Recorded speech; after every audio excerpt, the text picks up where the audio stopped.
Good morning Sinuji. Morning. സമുദ്രനിരപ്പിൽ നിന്ന് താഴെ കൃഷി ചെയ്യുന്ന, അതായത് നെൽകൃഷിയൊക്കെ ചെയ്യുന്ന ലോകത്തിലെ ആദ്യത്തെ സ്ഥലം എന്ന് പറയുന്നത് നമ്മുടെ കുട്ടനാടാണ്. അതിന് പിന്നിൽ പ്രവർത്തിച്ചത് ഒരു വലിയ മനുഷ്യനാണ്, ജോസഫ് മുരിക്കൻ. അദ്ദേഹത്തിൻ്റെ 50ാമത്തെ മരണ ദിനമാണ്, അതായത് ചരമവാർഷികം എന്ന് പറയുന്ന ദിവസമാണെന്ന്. പക്ഷെ അങ്ങനെ ഒരു വലിയ വിപ്ലവം സൃഷ്ടിച്ചിട്ടും അന്നത്തെ കാലത്ത് അദ്ദേഹത്തിന് ചിത്രതിരുനാൾ മഹാരാജാവൊക്കെ വലിയ രീതിയിൽ അദ്ദേഹത്തെ പ്രശംസിച്ചു. പക്ഷേ മാറിയ കാലഘട്ടത്തിൽ നമ്മുടെ ഈ കേരളവും ഇന്ത്യയും അദ്ദേഹത്തിന് വേണ്ടത്ര വിധത്തിൽ ബഹുമാനം കൊടുത്തോ? ഇപ്പം പിന്നെ പറഞ്ഞു തുടങ്ങിയത്, അതായത് ഇന്ത്യ എന്ന് പറയുന്നത് ലോകത്തിലെ തന്നെ 7ാമത്തെ വലിയ രാജ്യമാണ്. ഈ ഇന്ത്യയിലാണ് സമുദ്രനിരപ്പിൽ നിന്ന് 2 മുതൽ 3 മീറ്റർ വരെ താഴെ നെൽകൃഷി ചെയ്യുന്നത്. ആദ്യത്തെ സ്ഥലം എന്ന് പറയുമ്പോൾ ഏക സ്ഥലമാണ്, ഇന്ത്യയിലെ തന്നെ ഏക സ്ഥലമാണ്. മറ്റൊരു രാജ്യം എന്ന് പറയുന്നത് ഹോളണ്ടാണ്. ഇതല്ലാതെ മറ്റു രാജ്യങ്ങളിലൊന്നും ചെയ്യുന്നില്ല. അപ്പോൾ ഈ കുട്ടനാട് എന്ന് പറയുന്നത് എല്ലായ്പ്പോഴും വെള്ളത്താൽ ചുറ്റപ്പെട്ട ഒരു സ്ഥലമാണ്. അതായത് പ്രധാനപ്പെട്ട 4 നദികൾ, പമ്പ, മണിമല, അച്ചൻകോവിൽ, അതുപോലെ തന്നെ മീനച്ചിൽ, ഈ ആറുകളെല്ലാം കൂടെ, നദികളെല്ലാം കൂടെ വന്ന് ചേരുന്ന കുട്ടനാട്ടാണ്. ഈ കുട്ടനാട് അതുകൊണ്ട് എല്ലായ്പ്പോഴും വെള്ളത്താൽ ചുറ്റപ്പെട്ട പ്രദേശം. ഈ പ്രദേശത്താണ് മുരിക്കൻ ജോസഫ് എന്ന് പറയുന്ന ഒരു വ്യക്തി അവിടെ ഈ കായൽ വെള്ളമെല്ലാം വറ്റിച്ചുകൊണ്ട് നെൽകൃഷി തുടങ്ങാനായിട്ട് തീരുമാനിച്ചത്. കായൽ വറ്റിച്ചുകൊണ്ട്. അതായത് 1940-കളിൽ, അന്നെന്ന് പറയുന്നത് 2ാം ലോക മഹായുദ്ധം കഴിഞ്ഞ് ലോകം മുഴുവൻ വലിയ പട്ടിണിയിലാണ്. നമ്മുടെ നാടും ഭക്ഷ്യക്ഷാമം കൊണ്ട് വളരെയധികം ബുദ്ധിമുട്ടുകയാണ്. അങ്ങനെ ഉള്ള ഒരു കാലഘട്ടത്തിൽ നമ്മൾ ബജ്ര എന്ന് പറഞ്ഞ ധാന്യം, കപ്പ പുഴുങ്ങിയത്, ഇതൊക്കെ കഴിച്ചിട്ടാണ് നമ്മൾ പോകുന്നത്. പക്ഷേ മലയാളികളെ സംബന്ധിച്ച് അരിയാഹാരം കഴിച്ച് ശീലിച്ച ആൾക്കാരാണ്. അവർക്ക് നെല്ല് കിട്ടിയേ പറ്റുള്ളൂ. അങ്ങനെ ഇരിക്കുന്നൊരു സമയത്താണ് ഈ മഹാരാജാവ് തീരുമാനിച്ചു എങ്ങനെയാണ് ഈ നെൽകൃഷിയുമായിട്ട് മുന്നോട്ട് പോകേണ്ടത്. അങ്ങനെ മഹാരാജാവ് വന്നപ്പോഴാണ് കുട്ടനാട്ട് വളരെ കായലൊക്കെ ഇങ്ങനെ വളരെ ശാന്തമായി ഒഴുകുന്നവർ കണ്ടത്. അപ്പം പറഞ്ഞു, ഈ കായലൊക്കെ വറ്റിച്ചിട്ട് നെൽകൃഷി ചെയ്യാൻ പറ്റുമോ, ഒരു വലിയ മാർഗ്ഗമല്ലേ എന്നൊക്കെ ചോദിച്ചു. അപ്പോൾ ആർക്കും അതിന് ധൈര്യമില്ല. കാരണം ഈ വേമ്പനാട് കായലിനോട് ചേർന്ന് തന്നെയാണ് നമ്മുടെ സമുദ്രം ഉള്ളത്. അതുകൊണ്ട് തന്നെ ഓരുവെള്ളം ഉണ്ടാകാം, ഈ കടൽ ജലത്തിൻ്റെ ഒരു ഉപ്പ് ജലമുണ്ടോ അതിൻ്റെ ഒരു സാന്നിധ്യം ഉണ്ടാകും. അതുകൊണ്ടൊക്കെ റിസ്ക് എടുക്കാനൊന്നും ആരും തയ്യാറായില്ല. പക്ഷേ കഴിഞ്ഞ നൂറ്റാണ്ടിൻ്റെ തുടക്കത്തിൽ തന്നെ ഈ പറയുന്ന ജോസഫ് മുരിക്കനും അദ്ദേഹത്തിൻ്റെ അടുത്തുള്ള 10 കുടുംബങ്ങളും കായലൊക്കെ കുറച്ച് വറ്റിച്ച് നെൽകൃഷിയൊക്കെ ചെയ്യുന്നുണ്ടായിരുന്നു. അപ്പോൾ ഇത്തരത്തിൽ രാജാവ് തന്നെ ഒരു ഉത്തരവിട്ടതോടുകൂടി ഈ സ്ഥലങ്ങളെല്ലാം പാട്ടത്തിന് കൊടുക്കും. അങ്ങനെ ഏതാണ്ട് 2000 ഏക്കറോളം ഈ മഹാരാജാവ് പാട്ടത്തിന് സ്ഥലം വിട്ടുകൊടുത്തു. ഈ സ്ഥലത്ത് നെൽകൃഷി ചെയ്യാനായിട്ട് ഈ പറയുന്ന ജോസഫ് മുരിക്കൻ അങ്ങ് തയ്യാറാകുക. ഏതാണ്ട് 500ഓളം തൊഴിലാളികളെ കൊണ്ടാണ് വരുന്നത്. അപ്പോൾ ഈ 500ഓളം തൊഴിലാളികളെ കൊണ്ട് വരുമ്പോൾ വളരെ കഠിനാധ്വാനിയായ ഒരാൾ, അർപ്പണബോധമുള്ള ഒരാൾ, എന്തും ചെയ്യാൻ കഴിയും. അപ്പം ഇങ്ങനെ ഒരു കൃഷി ചെയ്യാനായിട്ട് ഇറങ്ങിത്തിരിക്കുമ്പോൾ ഒപ്പം നിൽക്കുന്ന തൊഴിലാളികളെ വേണം. അങ്ങനെ ആ തൊഴിലാളികളെയൊക്കെ വെച്ചിട്ട് കുറച്ച് സ്ഥലത്ത് തെങ്ങിൻ കുറ്റി വെച്ച് അതിൻ്റെ മേളിൽ മുള ചതച്ച് പരത്തി വെച്ച്, എന്നിട്ട് ചെറിയ ഈ വരമ്പ് കെട്ടി, വരമ്പ് കെട്ടെന്ന് അറിയാലോ, കായൽ നടുക്കൂടെ, അങ്ങനെ 2 വശത്തും വരമ്പ് കെട്ടി, എന്നിട്ട് നടുക്ക് അപ്പം വെള്ളം കിടക്കണം. ഈ വെള്ളം വറ്റിച്ച് പുറത്തേക്ക് കളയുന്നു. ഈ വെള്ളം വറ്റിക്കുക എന്ന് പറയുന്നത് ചക്രം ഉപയോഗിച്ചാൽ, നമുക്കറിയാലോ പഴയ കാലത്ത് കാല് വെച്ച് ചവിട്ടി ചക്രം കറക്കുന്ന ഒരു പരിപാടിയാണ്. മോട്ടറൊന്നും ഇല്ല. അത് വെച്ചിട്ട് വെള്ളം വറ്റിക്കണം. അപ്പം കായലിൽ വെള്ളം വറ്റിക്കണം ഭയങ്കര കഠിനാധ്വാനാണ്.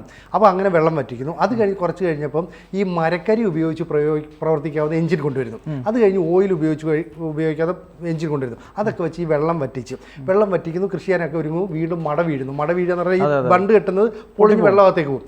ഇത് വരുമ്പോഴത്തേക്ക് വീണ്ടും ഇത് പ്രശ്നമാകുന്നു. അങ്ങനെ ഇരിക്കുമ്പോൾ ഈ ജോസഫ് മുരിക്കൻ കോട്ടയം ജില്ലയിലെ പള്ളം എന്ന് പറയുന്ന സ്ഥലത്ത് കുറച്ച് ഭൂമി വാങ്ങി. ആ ഭൂമിയിൽ വലിയ പാറമട ഉണ്ടായിരുന്നു. ഈ പാറമടയൊക്കെ പൊട്ടിച്ചിട്ട് ആ പാറ ഈ പറയുന്ന കുട്ടനാട്ടിലേക്ക് കൊണ്ടുവരുന്നു. അന്നറിയാലോ ഈ റോഡില്ല, വണ്ടികളില്ല. അപ്പം വള്ളത്തെ വേണം കൊണ്ടുവരാൻ. വള്ളത്തെ പാറ കൊണ്ടുവന്നിട്ട് അവിടെ ഈ വരമ്പ് വെച്ച് കെട്ടുന്നു. എന്നിട്ട് ഇവിടെ ഒരു വലിയ കൃഷിസ്ഥലം ഒരുക്കുന്നു. ഏതാണ്ട് 460 ഏക്കറോളം സ്ഥലത്ത് വെള്ളം വറ്റിച്ചു. എന്നിട്ട് അവിടെ കൃഷി ചെയ്യാനായിട്ട് ഒരുങ്ങുന്നു. അങ്ങനെ ആ സ്ഥലത്തേക്ക് ഈ അന്നത്തെ എല്ലാ പ്രോത്സാഹനവും നൽകിയത് ചിത്രതിരുനാൾ മഹാരാജാവാണ്. അങ്ങനെ ആ സ്ഥലത്തിന് ഇദ്ദേഹം പേരിടുന്നു ചിത്തിര. അത് കഴിഞ്ഞിട്ട് ഒരു 5 വർഷം കഴിഞ്ഞ്, ഏതാണ്ട് 1971 ആയപ്പോഴത്തേക്കും, 41 ആയപ്പോൾ, 1945 ആയപ്പം വീണ്ടും 500 ഏക്കർ ഇതുപോലെ തന്നെ വെള്ളമൊക്കെ വറ്റിച്ചു വരുന്നു. അന്ന് മാർത്താണ്ഡവർമ്മ മഹാരാജാവിൻ്റെ ഓർമ്മയ്ക്കായിട്ട് ആ കായൽ പ്രദേശത്തിൽ അദ്ദേഹം മാർത്താണ്ഡം എന്ന് പേരിട്ടു. അത് കഴിഞ്ഞ് വീണ്ടും ഒരു 10 വർഷത്തിനുള്ളിൽ വീണ്ടും കുറച്ച് സ്ഥലങ്ങൾ വറ്റിച്ച് അദ്ദേഹം കൃഷി ചെയ്യാനായിരിക്കും. ഈ രാജ കുടുംബാംഗം, അതായത് അമ്മ മഹാറാണി നേരിട്ടെത്തുന്നു. അതുകൊണ്ട് ആ കായൽ പ്രദേശത്തിന് റാണി എന്ന് പേരിട്ടു. ഇന്നും ആ പ്രദേശം അറിയപ്പെടുന്നത് ചിത്തിര, മാർത്താണ്ഡം, റാണി എന്നൊക്കെ തന്നെയാണ്. ആ പ്രദേശത്ത് അദ്ദേഹം നെൽകൃഷി ചെയ്യുന്നു. അപ്പോൾ ഈ നെൽകൃഷി ചെയ്ത് തുടങ്ങി തുടങ്ങിയതോടുകൂടി ഈ കൃഷിയിൽ പങ്കെടുക്കാനായിട്ട് അല്ലെങ്കിൽ ജോലി തേടി നിരവധി ആളുകൾ ജില്ലയ്ക്ക് അകത്തു നിന്നും പുറത്തു നിന്നും ഒക്കെ അവിടെ വരാൻ തുടങ്ങി. ഈ വരുന്നവർക്കെല്ലാം തന്നെ ഇദ്ദേഹം ജോലി കൊടുത്തു. അങ്ങനെ കാവാലം മുരിക്കുമൂട്ടിൽ ഔദച്ചൻ എന്ന ജോസഫ് മുരിക്കൻ ഒരു വലിയ കർഷക മുതലാളിയായി മാറി. സത്യത്തിൽ അദ്ദേഹത്തെ മുതലാളി എന്ന് വിളിക്കുന്നത് ഇഷ്ടമല്ല. അതുകൊണ്ട് പറഞ്ഞു എന്നെ എല്ലാവരും അച്ചായൻ എന്ന് വിളിച്ചാൽ മതി എന്ന് പറഞ്ഞു. അങ്ങനെ അച്ചായൻ എന്നാണ് വിളിച്ചത്. നിരവധി ആളുകൾക്ക്, ഏതാണ്ട് 3000-ഓളം ആളുകൾക്കാണ് തൊഴിൽ കൊടുത്തത്. ഈ തൊഴിൽ കൊടുക്കുമ്പോൾ ഇവർക്ക് പണി ചെയ്യുമ്പോൾ ഭക്ഷണം കൊടുക്കണമല്ലോ. അതിന് ഈ മുരിക്കൻ, ജോസഫ് മുരിക്കൻ, ആർ ബ്ലോക്ക് എന്ന് പറയുന്ന സ്ഥലത്ത് ഭക്ഷണം ഉണ്ടാക്കും. ഈ ഭക്ഷണം കഞ്ഞിയായിരിക്കും, ചിലയിടത്തു നിന്ന് ഉണക്കമീൻ കൊണ്ടുവന്നിട്ട് ഉണക്കമീനും ഒക്കെ ആയിട്ട് ഇവർക്ക് ഭക്ഷണം കൊടുക്കും. എന്നിട്ട് ആഴ്ചയിൽ ഒരു ദിവസം ഇവർക്ക് കൂലി കൊടുക്കും, നെല്ലോ അല്ലെങ്കിൽ പണമോ എന്തെങ്കിലും കൊടുക്കും. മാത്രമല്ല ഈ കർഷക തൊഴിലാളികൾക്ക് ഒരുപാട് ആവശ്യമുണ്ട്, കല്യാണം അല്ലെങ്കിൽ മരണാനന്തര ചടങ്ങ്, ഇതിനൊക്കെ സാമ്പത്തിക സഹായം ചോദിച്ചു വന്നാൽ ഇദ്ദേഹം സഹായിക്കും. അങ്ങനെ വലിയൊരു വിപ്ലവം തന്നെ ഈ ജോസഫ് മുരിക്കൻ സൃഷ്ടിച്ചു. അങ്ങനെ ഏതാണ്ട് 2000 ഏക്കറിൽ നെല്ല് വിളയിച്ചിട്ട് ഈ നെല്ല് ഈ കേരള ജനതയ്ക്ക് മുഴുവനായിട്ട് നൽകുന്നു. അതായത് തിരുവിതാംകൂർ രാജവംശത്തിനായിട്ട് കൊടുക്കുകയാണ്. അന്ന് ഈ രാജവംശത്തോട് പറഞ്ഞു, എനിക്കിങ്ങനെ ഇതിനുള്ള എല്ലാ സഹായവും ചെയ്തു തരികയാണെങ്കിൽ ഈ കേരളത്തിലെ അല്ലെങ്കിൽ തിരുവിതാംകൂറിലെ ജനങ്ങളെ അന്നം മൂട്ടാനായിട്ട് ഞാൻ തയ്യാറാകുമെന്ന് പറഞ്ഞു. ആ വാക്ക് കൃത്യമായിട്ട് പാലിക്കാൻ ജോസഫ് മുരിക്കന് സാധിച്ചു. അതൊരു വലിയ നേട്ടമാണ്. മാത്രമല്ല ഇങ്ങനെ ഈ കടൽ നിരപ്പിൽ നിന്ന്, സമുദ്രനിരപ്പിൽ നിന്ന് 2-3 മീറ്റർ താഴെ ഇങ്ങനെ നെൽകൃഷി ചെയ്യുന്നത് രാജ്യത്തിന് തന്നെ വലിയ അത്ഭുതമായി. അങ്ങനെ അന്ന് ജവഹർലാൽ നെഹ്റു എന്ന് പറയുന്ന പ്രധാനമന്ത്രി മകൾ ഇന്ദിരാഗാന്ധിക്കൊപ്പം കുട്ടനാട്ടിലെത്തി ഈ സ്ഥലം നേരിട്ട് വന്ന് സന്ദർശിച്ചു. അപ്പോൾ കാലങ്ങൾക്ക് ശേഷം ഈ ജോസഫ് മുരിക്കൻ പിന്നീട് മരിക്കുകയൊക്കെ ചെയ്തല്ലോ. പക്ഷേ കാലങ്ങൾക്ക് ശേഷം അദ്ദേഹത്തിന് വേണ്ട പരിഗണനയൊന്നും കിട്ടിയില്ല. അപ്പോൾ കടലിൽ നിന്ന് വരമ്പ് പിടിച്ച് വെള്ളം വറ്റിച്ച് കൃഷി ഇറക്കിയതോടുകൂടി രാജകുടുംബാംഗങ്ങൾ ഇദ്ദേഹത്തിന് ഈ സ്ഥലത്തിനുള്ള നികുതിയൊന്നും മേടിച്ചില്ല. 5 വർഷത്തേക്ക് ടാക്സ് ഒന്നും മേടിച്ചില്ല. ഏതാണ്ട് 30 വർഷം ഇദ്ദേഹം ഇങ്ങനെ കൃഷി ഇറക്കി.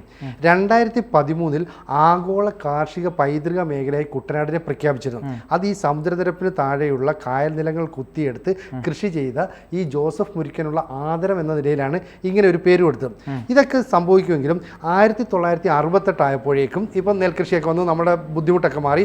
പതുക്കെ കമ്മ്യൂണിസ്റ്റ് പാർട്ടി അവിടെ കുറച്ച് വിപ്ലവമൊക്കെ ആയിട്ട് വന്നു. നമുക്കറിയാലോ, എല്ലായ്പ്പോഴും പ്രശ്നങ്ങൾ ഉണ്ടാക്കി വരുന്ന കമ്മ്യൂണിസ്റ്റ് പാർട്ടി. അന്ന് അവരുടെ ആവശ്യം എന്ന് പറയുന്നത് കൂലിവർദ്ധനമാണ്. അപ്പോൾ മുരിക്കൻ അതുവരെ വലിയ സംഘാടകനായിരുന്നു, അവർക്കൊപ്പം നിന്ന ആളായിരുന്നു. പെട്ടെന്ന് ഈ ജോസഫ് മുരിക്കൻ ബൂർഷയ്ക്കെതിരെ നടപടി അല്ലെങ്കിൽ അവർക്കെതിരെ സമരം എന്ന് പറഞ്ഞിട്ട് ഭയങ്കര പ്രശ്നമുണ്ടായി. 1973 ആയപ്പം ഭക്ഷ്യസുരക്ഷാ നിയമം രാജ്യത്ത് നിലവിൽ വന്നു. ഈ ഭക്ഷ്യസുരക്ഷാ നിയമപ്രകാരം മുരിക്കൻ്റെ കൈവശം ഉണ്ടായിരുന്ന 2994 ഏക്കർ സർക്കാർ പിടിച്ചെടുത്തു. അപ്പോൾ സർക്കാർ പിടിച്ചെടുക്കുമ്പോൾ ഈ മുരിക്കൻ ഏതാണ്ട് 3000 തൊഴിലാളികളെ ഉപയോഗിച്ച് 30 വർഷത്തോളം കഷ്ടപ്പെട്ട് ഈ കായൽ വറ്റിച്ചുണ്ടാക്കിയ പ്രദേശമാണ്. ഈ റാണി, മാർത്താണ്ഡം, അതുപോലെ തന്നെ ചിത്തിര തുടങ്ങിയ കായൽ പ്രദേശങ്ങൾ ഇതെല്ലാം തന്നെ ഈ ഭരണകൂടം പിടിച്ചെടുക്കുകയാണ്. എന്നിട്ട് ഭരണകൂടം അത് ഈ തൊഴിലാളികൾക്ക് വീതിച്ചു കൊടുത്തിട്ട് അവരെ കൊണ്ട് കൃഷി ചെയ്യിക്കാനായിട്ട് ശ്രമിച്ചു. കൃഷിയൊക്കെ ആദ്യത്തെ 2 വർഷം ചെയ്തു, കുറച്ചൊക്കെ സക്സസ് ആയി. പക്ഷേ പിന്നീട് ഈ കൃഷി മുഴുവൻ അങ്ങ് ആവതാളത്തിലായി. എന്ന് പറഞ്ഞാൽ ഈ കർഷക തൊഴിലാളികൾക്ക് പിന്നീട് ഉത്തരവാദിത്തമില്ല. മറ്റേത് ഈ ജോസഫ് മുരിക്കൻ എന്ന് പറയുന്ന ആൾ കൃത്യമായി മേൽനോട്ടം വഹിച്ച് അദ്ദേഹം കഷ്ടപ്പെട്ടാണ് ഈ സാധനങ്ങളെല്ലാം ചെയ്തത്. കാരണം ചെളി കുത്തി അതിനകത്ത് ഈ ഒരു നെൽപ്പാടമൊക്കെ ഉണ്ടാക്കി കഴിഞ്ഞാൽ അതിനകത്ത് എന്ത് ചെയ്യണം, ഏത് ചെയ്യണം, ഇയാൾ രാവിലെ മുതൽ വൈകുന്നേരം വരെ അവരുടെ കൂടെ നിന്നു.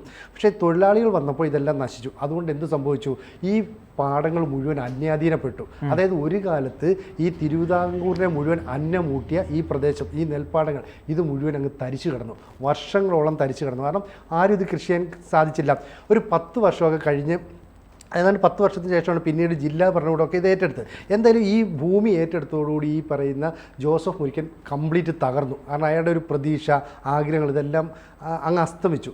അതോടുകൂടി ജോസഫ് മുരിക്കൻ പതുക്കെ കുട്ടനാട്ടിൽ നിന്ന് തിരുവനന്തപുരത്തേക്ക് പോയി. ഒരു ജപ്പാൻകാരിൽ നിന്ന് അയാൾ അവിടെ ഒരു വീടൊക്കെ മേടിച്ച് വെച്ചിരുന്നു. ആ വീട്ടിലേക്ക് അദ്ദേഹം പതുക്കെ താമസം മാറി. പിന്നീട് ആശുപത്രി വാസമൊക്കെ ആയിട്ട് ഇതിൽ നിന്നൊക്കെ ഭയങ്കര ബുദ്ധിമുട്ടി. ഇതിനിടയിൽ ഇദ്ദേഹം ഇവിടെ ചെയ്ത പ്രവർത്തനങ്ങളുടെയൊക്കെ ഫലമായിട്ട് കാവാലത്തെ പഞ്ചായത്ത് പ്രസിഡൻ്റായിട്ട് തിരഞ്ഞെടുക്കപ്പെട്ടു. 2 തവണയായിട്ട് ഏതാണ്ട് 18 വർഷത്തോളം അദ്ദേഹം കാവാലം പഞ്ചായത്ത് പ്രസിഡൻ്റായിരുന്നു. മാത്രമല്ല കുട്ടനാട്ട് നെല്ല് വികസന സമിതിയൊക്കെ ഉണ്ട്, അതിൻ്റെ ചെയർമാനും ഒക്കെ ആയിട്ടിരുന്നു. അപ്പോൾ ആ നാട് മുഴുവൻ അദ്ദേഹത്തെ അംഗീകരിച്ചെങ്കിലും പിന്നീട് വന്ന കമ്മ്യൂണിസ്റ്റ് ഭരണകൂടം ബൂർഷോ എന്ന മുദ്ര കുത്തിയതോടുകൂടി ഇദ്ദേഹം ആകെ മാറി. കാരണം ഈ പറയുന്ന ജോസഫ് മുരിക്കനെ ആരും മുതലാളി എന്ന് വിളിക്കുന്ന പോലും ഇഷ്ടമല്ലാത്തതുകൊണ്ട് അച്ചായൻ എന്ന് വിളിപ്പിച്ച ആളാണ്. ആ ആളാണ് പിന്നീട് കുത്തക മുതലാളി എന്നുള്ള രീതിയിൽ കമ്മ്യൂണിസ്റ്റ് പാർട്ടി ഏതാണ്ട് അടിച്ചേൽപ്പിച്ചത്. അങ്ങനെ അദ്ദേഹം ഈ ചിത്തിരക്കായലിൽ താൻ നിർമ്മിച്ച ഒരു പള്ളിയുണ്ട്. ആ പള്ളിയിൽ തൻ്റെ അന്ത്യവിശ്രമം വേണമെന്നൊക്കെയാണ് ആഗ്രഹിച്ചത്. പക്ഷേ അതൊന്നും നടന്നില്ല. കാരണം വെച്ചാൽ ഇദ്ദേഹം 1974 ഡിസംബർ 9 തിരുവനന്തപുരം മെഡിക്കൽ കോളേജിൽ വെച്ചാണ് അദ്ദേഹത്തിന് ജീവൻ നഷ്ടമാകും. അപ്പം തൻ്റെ 74. അപ്പോൾ അതായത് ഇന്നേക്ക് 50 വർഷങ്ങൾക്ക് മുമ്പ് കൃത്യമായി പറഞ്ഞാൽ. അപ്പോൾ അദ്ദേഹത്തിൻ്റെ പിന്നെ അന്ത്യം അല്ലെ ചടങ്ങുകളൊക്കെ നടത്തേണ്ടത് ഈ പറയുന്ന കുട്ടനാട്ടിൽ വേണമെന്ന് ആഗ്രഹിച്ചു. പക്ഷേ അന്ന് നടന്നില്ല. കാരണം അന്നൊരു ബന്ധു കൂടിയായിരുന്നു. ആ ബന്ധു ദിനമായതിനാൽ ഈ കുട്ടനാട്ടിലുള്ളവർക്ക് അവസാനമായിട്ട് ഇദ്ദേഹത്തെ പോയി കാണാൻ പോലും പറ്റിയില്ല. എന്തായാലും സർക്കാർ പിന്നീട് പിടിച്ചെടുത്ത, അല്ലെങ്കിൽ സർക്കാർ പിന്നെ കയ്യേറിയ ഒരു സ്ഥലമുണ്ട്. ഇപ്പം കുറേ സ്ഥലങ്ങളൊക്കെ സർക്കാർ പിടിച്ചെടുക്കുമല്ലോ. അങ്ങനെ സർക്കാർ ഏറ്റെടുത്ത ഒരു ഭൂമിയിലാണ് അവസാനം അദ്ദേഹത്തിന് അന്ത്യവിശ്രമം ഒരുക്കിയത്. അതായത് തിരുവനന്തപുരം പട്ടത്തെ സെൻറ്റ് മേരീസ് പള്ളിയിലാണ് ഈ ലോകത്തു നിന്നും വിട വാങ്ങിയ ഈ ജോസഫ് മുരിക്കന് അന്ത്യനിദ്ര ഒരുക്കിയത്. അതൊരു വലിയ ഭീഷണി, വലിയ സങ്കടമൊക്കെ ആയി മാറി. പിന്നീട് ഇതിനെക്കുറിച്ചൊക്കെ പഠിക്കാൻ ബ്രിട്ടീഷുകാരടക്കം ഇവിടെ വന്നു. അവിടെ വന്നപ്പോഴാണ് ഈ ജോസഫ് മുരിക്കൻ ചെയ്ത വിപ്ലവകരമായ പ്രവർത്തനങ്ങൾ മനസ്സിലാക്കിയത്. കാരണം ഒരു കായൽ വറ്റിച്ച് ഇങ്ങനെ ഒരു നെൽപ്പാടം ഒരുക്കുക, ഈ നെൽപ്പാടത്ത് 3000-ഓളം പേർക്ക് പണി കൊടുക്കുക, വർഷം മുഴുവൻ അവർക്ക് ജോലി കൊടുത്തിട്ട് അവർക്ക് കൃത്യമായി കൂലിയൊക്കെ കൊടുക്കുക.